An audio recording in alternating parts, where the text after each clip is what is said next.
सुनाओ बाबा, तो फिर आज क्या सुनाओगे? बेटा, कई बार ऐसा होता है कि इंसान समझता है कि कानून इंसाफ नहीं करता या कानून ने मेरे साथ में इंसाफ नहीं किया, पर ये आखिरी इंसाफ नहीं होता। आखिरी इंसाफ तो ऊपर वाला ही करता है। बस उस पर भरोसा रखो।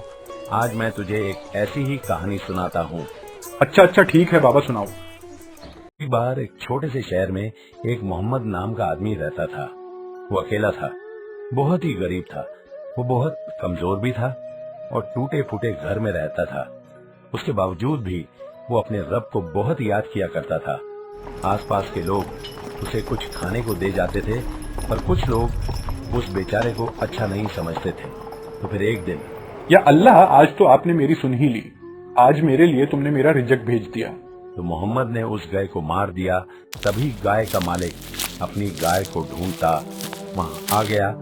जब उसने देखा कि उसकी गाय मर गई है, तो वो बोलने लगा। क्या कहा बाबा आपने? गाय को उसने मार दिया? बेटा, वो इस्लाम धर्म का था ना। अच्छा अच्छा, ठीक है, मैं समझ गया। अबे ओ जालिम आदमी, जरा बाहर निकल। किधर बैठा है छुप कर? अरे ओ जालिम आदमी, ये तूने क्या किया? ये मेरी गाय थी, मैं इसका बहुत ध्यान रखता। तूने एक पल में ही मेरा सारा कुछ ही खत्म कर दिया। अरे नहीं, अब तो ये गाय मेरी थी। अल्लाह ने इसे मेरे घर भेजा है, तो ये मेरी हुई। अरे ओ, तुम पागल हो क्या, या तू मुझे बेवकूफ बना रहा है? कुछ ही देर में वहां लोगों की भीड़ इकट्ठी हो गई। गाय का मालिक दूनी चंद चीखने लगा, अपना सर पटकने लगा, दुहाई मचाने लगा। दोनों में आपस में लड़ाई होने लगी। मोहम्मद कहता है कि ये गाय मुझे मेरे रब ने दी है, क्योंकि मैं इतने सालों से रब को याद करता था। पर गाय के मालिक ने उसकी एक न सुनी और कहने लगा कि चल फिर, अब ये फैसला तो अब राजा ही करेगा। दूनी चंद मोहम्मद को खींचकर घसीटता राजे के दरबार में ले गया।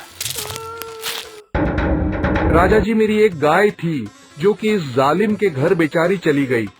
मैं अपनी गाय को बहुत प्यार से रखता था। वो तो जानवर है, इसके घर चली गई। पर देखो, इस जालिम ने मेरी गाय एक ही झटके में खत्म कर दी। इसे बोलो कि अब मुझे ये गाय की कीमत अदा करे, क्योंकि अब गाय तो वापिस आ नहीं सकती। मेरे साथ इंसाफ किया जाए राजा साहिब। राजा बहुत ही समझदार था। वो अब मोहम्मद से पूछने लगा कि क्या बात है, तुमने इसकी गाय क्यों मार दी?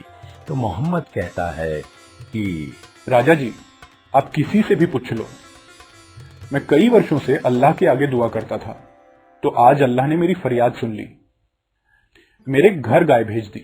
वो गाय मेरे अल्लाह ने मेरे लिए ही भेजी थी। मैंने कोई भी चोरी नहीं की, वो मेरा ही रिजक था। मोहम्मद, तुम्हारे पास कोई सबूत है इसका कि वो गाय तुम्हारी ही थी? अगर नहीं, तो तुझे उस गाय की कीमत दूनी चंद को देनी होगी। क्या राजा जी, आप भी ऐसा ही सोच रहे हो?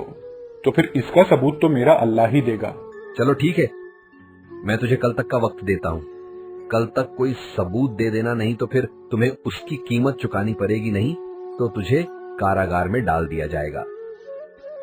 राजा जब रात को सोने लगा तो उसे मोहम्मद की बातें दिमाग में आ रही थी।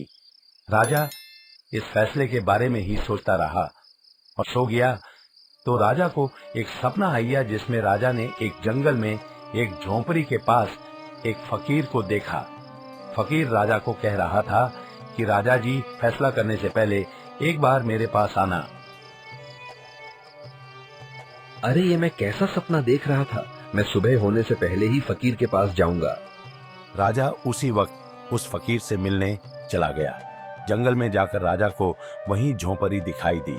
फकीर उस राजा का ही इंतजार कर रहा था। सुबह होने तक राजा अपने महल में वापस आ गया तो दिन में फैसले की घड़ी आ गई। वहां लोग भी आ गए। कोई कुछ बोल रहा था तो कोई कुछ बोल रहा था। तभी गाय का मालिक चीख चीख कर बोलने लगा कि राजा साहब, ये बंदा पापी है, जुल्मी है। इसे कर्री से कर्री सजा मिलनी चाहिए। दूनी चंद, तू अपना इल्जाम वापस ले। क्यों महाराज? मैं अपना इल्जाम वापस क्यों लूं? ये कैसा इंसाफ है आपका? आज तक भगवान ने तेरे गुनाहों पर पर्दा डाला हुआ था, पर आज वो पूरी तरह से उठ गया। तू पापी है। राजा साहब, ये जुल्म कर रहे हैं आप, ये फैसला नहीं। दूनी चंद तेरी पत्नी इसकी दासी बनकर रहेगी, ये भी मेरा हुक्म है। ये कैसा फैसला है आपका? देखो देखो लोगों, यहाँ पर इंसाफ नहीं होता, जुल्म तो ये कर रहा है और यहाँ पर जुल्मी मुझे करार किया जा रहा है। इस बार दूनी चंद पागलों की तरह इधर उधर देखने लगा। लोग भी दूनी चंद पर तरस खा रहे थे और राजा को कहते हैं कि ये फैसला गलत है, ऐसे तो तबाही मच जाएगी। तो राजा लोगों को कहता है कि चलो सही जंगल में चलो, वहाँ चलकर फैसला साफ साफ हो जाएगा। राजा मोहम्मद, दूनी चंद और चंद लोग जंगल में चले जाते हैं। वहाँ एक पैर था तो राजा वहाँ पर कहता है कि इस पैर की जड़ों को खोदा जाए। जब पैर की जड़ों को खोदा गया तो उसके नीचे हड्डियों का पिंजर और छुरा निकला। तब राजा सभी को बताता है कि बहुत साल पहले दूनी चंद ने इसी छुरे से एक आदमी को मारा था। उसकी सारी जायदाद इसने संभाल ली, जबकि ये दूनी चंद तो उसका नौकर था। और इतना ही नहीं, उसकी दासी से इसने शादी कर ली थी। ये आदमी दूनी चंद बहुत ही जुल्मी है, इसने बहुत जुल्म किए हैं। दूनी चंद ने जिसको मारा था, जिसकी जायदाद अपने कब्जे में की थी, ये मोहम्मद किसी और का नहीं बल्कि उसी का बेटा है जिसको दूनी चंद ने मारा है। पाप इसने किए और पापी मोहम्मद को बोल रहा है। इसीलिए मैंने न एक एक करके हुक्म जारी किए ताकि ये मान जाए भगवान ने तो इसकी जिंदगी के ऊपर पर्दे डाले थे, पर ये बंदा फिर भी नहीं सुधरा।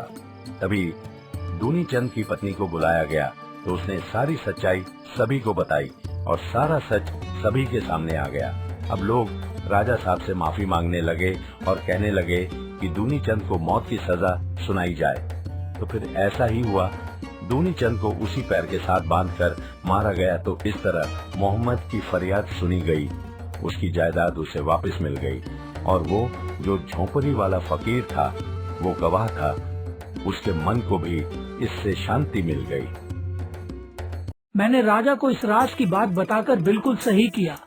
आज मेरे मन को शांति मिल गई, क्योंकि मैंने वो जुर्म को होते हुए अपनी इन आंखों से देखा था। ऊपर वाला सब देखता है, उसकी नजरों से कोई भी नहीं बच सकता। इसलिए हमेशा ही अच्छे कर्म करो, आज नहीं तो कल फल मिलेगा, जरूर मिलेगा। Subscribe for more content.